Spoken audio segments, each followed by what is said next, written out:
여러분들은 직접 참여할 기회는 없었지만 이제 내일 아니면 이미 벌써 금요일 토요일 날부터 지방자치 선거가 시작됐어요. 근데 올해 처음 도입된 것이 뭐냐면 뭐죠? 사전 투표제라는 게 됐어요. 이것은 이 투표 참여율을 높이기 위한 여러 가지 제안 중에 하나예요. 그러나 내가 주목해서 보고 싶은 것은 나는 사정상 사전 투표를 하지 못해서 실제 경험하진 않았지만 이렇게 지면을 통해서 이게 어떻게 이루어지는가.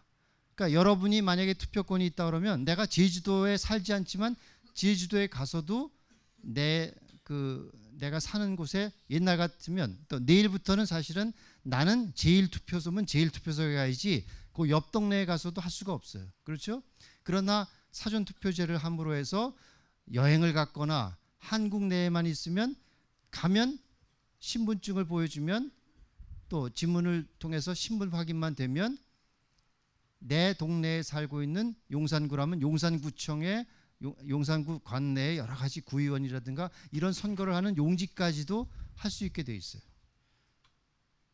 아마 내 생각에는 이러한 시스템을 가능하게 하는 나라가 아마 우리나라가 최초 아닌가 내 생각을 해요. 확인을 해보진 않았지만 바로 이러한 것들이 무엇 때문에 되느냐. 한국이 이룬 정보통신의 그 역량이라든가 그 수준 때문에 가능한 거예요. 이건 굉장히 내가 볼 때는 아주 획기적인 일이고 이런 거예요. 내가 하고자 하는 말은 뭐냐. 바로 이러한 기술의 발전이라고 하는 것이 사회 변화를 유도하는 거예요. 아마 이런 것들이 난 이번에도 굉장히 투표율을 높여서 그렇지 않아도 우리나라가 낮은 시민들의 정치 참여나 또 이런 민주주의에 참여하는 그런 것을 높이는데 크게 기여하리라고 봐요. 그러니까 요즘 많이 얘기하는 것처럼 속도보다는 방향이 중요하다. 그 말이 사실 맞는 거지만 또 그렇다고 해서 속도를 그것 때문에 안 하는 것도 무능한 일이고 잘못된 일이지만 그것처럼 우리가 이제 기술 발전이라는 것은 여러분이 생각하는 것 이상으로 엄청나게 변화하고 있어요. 그런데 이제 생각해야 될 것은 뭐냐. 그러한 기술을 어디에다 쓸 것이냐. 또 이것을 이렇게 쓰는 것이 과연 의미 있는 것이고 우리가 바람직한 방향이냐. 이런 것들을 생각할 때 할 수 있는 난 그런 굉장히 중요한 계기가 됐다고 생각해요. 바로 이런 풀뿌리 민주주의를 더 우리가 강화하는데 이렇게 ICT가 쓰였다 하는 것을 볼 때 우리가 자랑스러워하는 것도 중요하지만 난 여러분에게 던지는 메시지는 무엇인가. 여러분이 다루는 뭐 게임과가 됐던 유비쿼터스과가 됐던 그러한 IT 혁명의 그러한 또 기술적인 변화를 어디에다 쓸 것이냐 하는 것을 생각할 줄 아는 그런 능력을 가질 때 여러분이 하는 일이 더 소중하게 쓰일 수 있고 의미를 발견할 수 있는 거예요. 어제 그 특강을 이제 여러분이 직접 듣지는 못했지만 그 자료들을 아마 우리 수업 시간을 통해서 볼 거예요. 내가 일부러 인터넷상으로 그분의 여러 가지 자료들을 보고 우리 학생들에게 도움이 된다고 해서 왔는데 물론 짧은 시간이기 때문에 간단한 소개만 했지만 여러분이 삶을 인터넷의 시대, 인터넷 of things, 또 이제는 인터넷 of everything, 만물 인터넷의 시대가 이미 우리 사회에 지금 미래의 일이 아니라 벌어지고 있고 어제 오신 분은 뭐 10년 내에 상당한 혁명이 일어날 거라고 그러는데 나는 벌써 몇 년 안에 이미 엄청난 그 사물 인터넷의 시대 또 만물 인터넷의 시대가 오고 있다고 생각합니다. 이것은 바로 여러분한테 직결되는 기회이자 그런데 한마디로 말하면 이것을 잘 살리느냐 못 살리느냐는 여러분의 생각을 가지고 이러한 사물 인터넷의 시대를 또 그런 것이 가능해지는 여러 가지 유비쿼터스 컴퓨팅의 기술 같은 것을 어디에다 쓸 것이냐.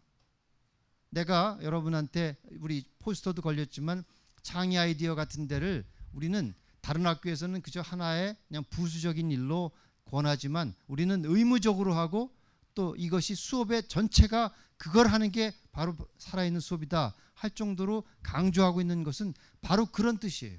그저 그냥 기발한 아이디어를 내는 것이 아니라 여러분이 배우고 있는 기술이나 그런 것들을 무엇을 위해서 다시 말하면 이것을 사회에 해가 될 수 있게도 쓸 수 있지만 아주 유익하게 쓸 수 있는 그런 것들. 그런 예가 아까 말한 대로 사전투표제 같은 것들을 우리가 가능하게 했다든가 또 벌써 이미 정착이 됐지만 버스 카드 같은 것들을 통해서 그 교통이 연중된다. 이런 것들은 여러분이 생각하는 선진국에서도 하지 못한 그런 일들을 하고 있어요. 이런 게 가능해지는. 난 그런 걸 볼 때마다 우리가 산업화에는 늦었지만 정보화에는 앞서가자 하는 말이 결코 구호가 아니라 실제로 일어나고 있고, 그렇게 앞서가려면 어떤 생각을 가지고 이 기술을 쓸 것인가 하는 것을 여러분이 늘 생각하는. 그래서 우리 학교는 기술을 또 전문성을 높이는 쪽에 하지만 그것보다도 윤리교육, 또 사회교육, 또 창의성을 통해서 이 사회를 보고 이 사회에서 어떠한 점들이 해결이 됐으면 좋겠는가, 바로 이런 훈련을 하는 것이, 또 그런 것을 여러분과 같은 학생들에게 요구하고 있는 것이 서울시가 하고 있는 그런 창의 아이디어 대회 같은 것일 것이에요. 그래서 여러분이 이제 앞으로 벌어질 올해에도 또 그동안에도 많은 우리가 좋은 성적을 내긴 했지만 이런 것들의 중요성을 알고 하는 것이 중요하겠다 생각합니다. 또 하나 얘기할 것은, 여러분이 이제 이번에는 사실은 하나의 관망자의 입장에서 지켜보지만 지방자치를 바라볼 때 나는 뭐 하고 싶은 얘기가 너무 많지만 다 얘기할 수도 없고, 또 여러분에게 또 우리 사회 선생님들을 통해서, 사육과 통해서 많은 얘기들을 하도록 내가 부탁도 했고, 또 내가 여러분과 함께 이제 그룹별로 나눠 가지고 대화할 시간도 가질 거예요. 내가 한 가지 물어보고 싶은 것은, 여러분이 아는지 모르지만 내일 하게 되는 지방선거는 외국인도 할 수 있는 유일한 선거예요. 대통령 선거에는 할 수가 없어요. 그 뜻은 뭘까? 뭐 시간 없으니까 내가 대답을 하면, 바로 이것이 지방자치의 성격을 규명하는 거예요. 왜 외국인인데도, 물론 3년 있고 뭐 영주권을 가지고 이런 사람들에게 한해서 하지만 외국인인데도 불구하고 참정권을 주는 것이에요. 그건 뭐냐? 지방선거는 내가 살고 있는 지역의 생활 정치를 말하는 거예요. 또 다시 말하면 풀뿌리 민주주의라는 것의 하나의 구현이라고 말하는 거예요. 근데 내가 볼 때는 우리나라의 민주화는 상당히 기적적으로 이루어졌는데, 민주화의 틀은 만들어졌는데 이걸 채워놓고 있는 여러 가지 요소들, 또 이것에 참여하는 우리 국민들의 정치의식이라든가 이런 걸 볼 때는 아직도 민주화가 나는 미완성으로 진행형에 있다고 생각해. 그런 가운데 더 가장 절실한 것은 뭐냐? 민주주의의 컨텐츠라고 할 수 있는 풀뿌리 민주주의, 다시 말하면 생활정치 속에서의 이 지방자치가 어떻게 돼야 되느냐에 대해서 우리가 너무나도 모르고, 한마디로 말하면 지금 보면 지방선거를 정권 심판이냐, 뭐 대통령을 도와주는 거냐, 이런 식의 이슈로 가고 있다는 것은, 다시 말하면 이것은 생활정치가 완전히 빼앗기고 풀뿌리 민주주의가 없는 껍데기 정치가 그 수많은 돈과 시간과 이런 걸 투입하면서 기대하는 효과를 못했다. 그래서 내가 말하고자 하는 것은, 이런 것을 위해서 무엇을 해야 될 것이냐, 뭐 여러 가지 언론의 역할이라든가 여러 가지가 있겠지만 무엇보다도 중요한 게 깨인 시민들이 있을 때 풀뿌리 민주주의가 되는 것이다. 그래서 많은 학교들은 사실 그러한 것에 대해서 조심스러워하기도 하고 또 두려워하기도 하고 또 이렇게 외면하기도 하는데, 우리는 거기에 대해서 더 강조하는 그런 시기가 됐다. 그런 방향으로 한다고 생각합니다. 그런 면에서 우리 선생님들이 수업 시간에 우리 사회과 수업을 중심으로 해서 거기에 대해서 얘기를 하는데, 여러분들이 관심을 가져야 될 것이고, 또 내가 또 권하고 싶은 것은, 여러분의 집에 가면 아마 여러 가지 선거 홍보물들이 많이 와 있을 거예요.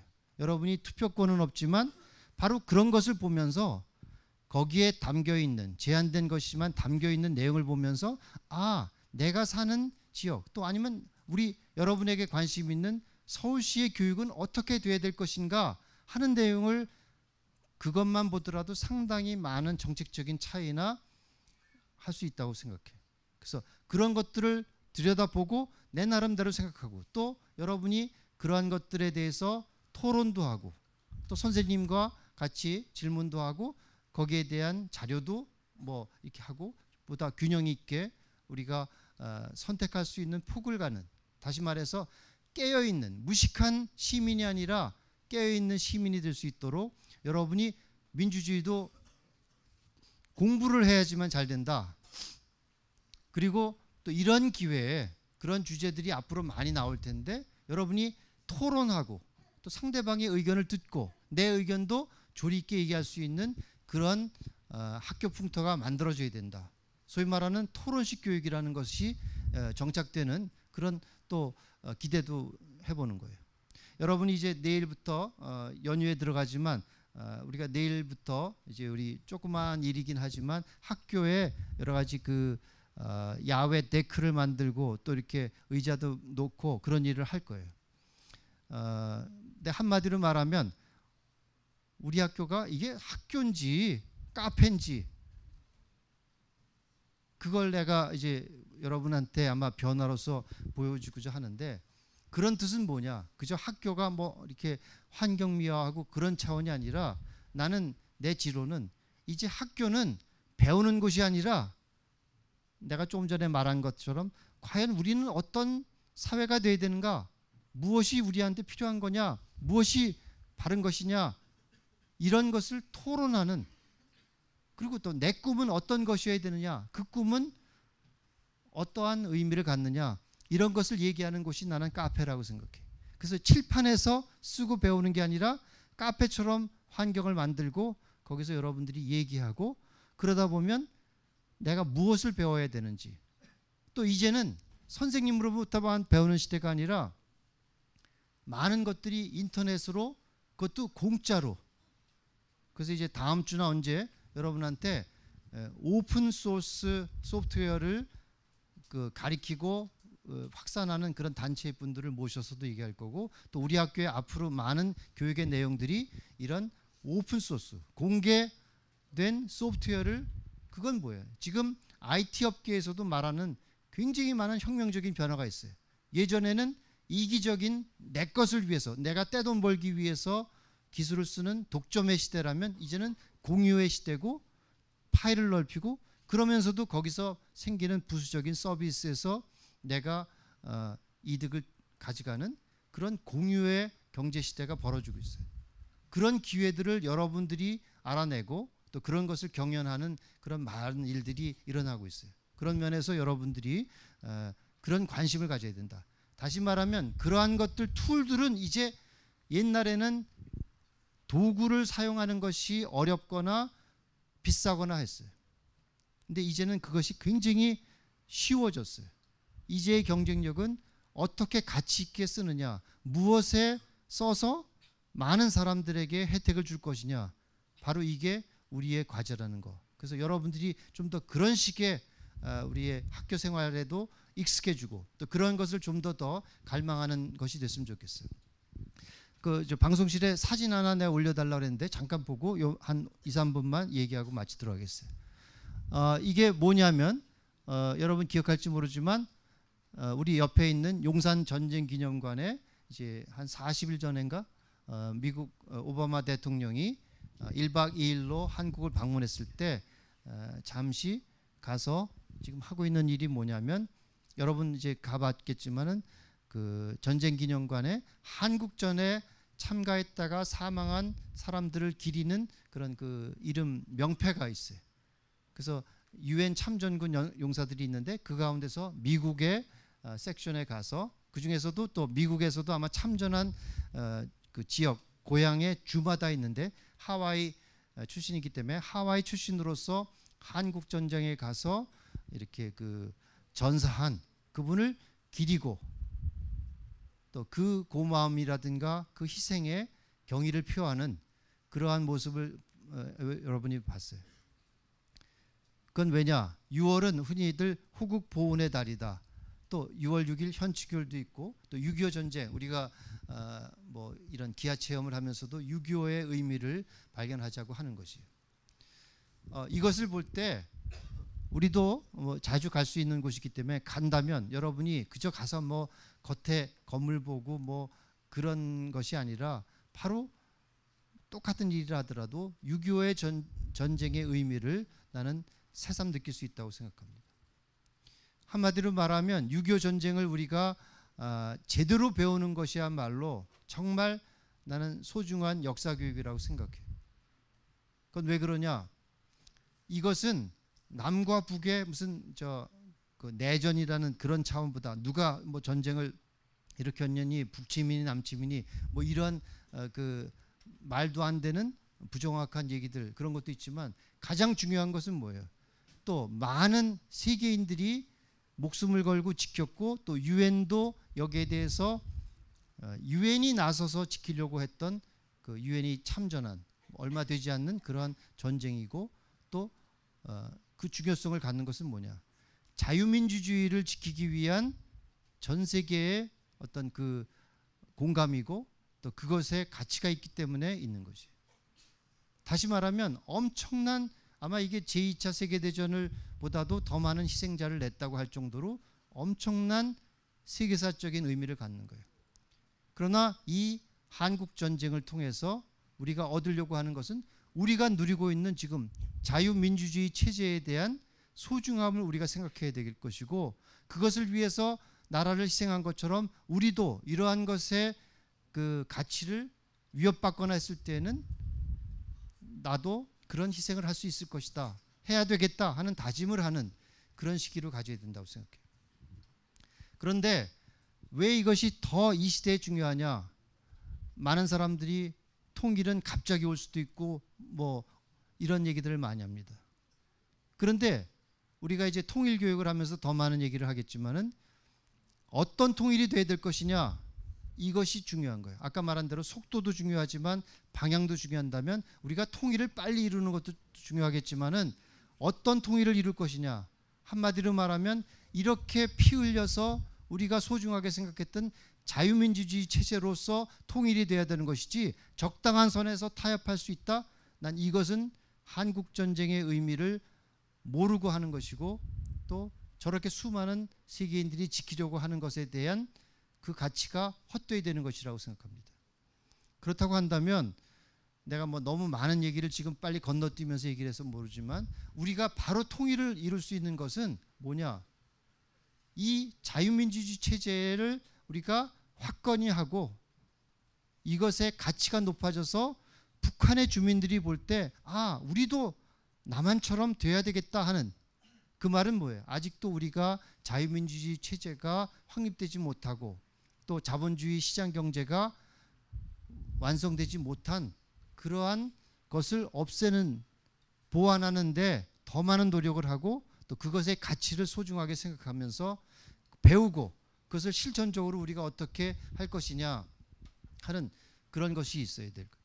뭐 끝으로 내가 볼 때 요새 뭐 지방선거에서도 보면은 어떤 뭐 그런 국가보안법 폐지 문제라든가 이런 것들이 나오면 철진한 색깔 논쟁이다 하면서 그걸 외면해버리고 그걸 거론하는 것에 대해서 아주 구시대적인 것처럼 생각하는데 이건 난 천만의 말씀으로 잘못된 거라고 생각해요.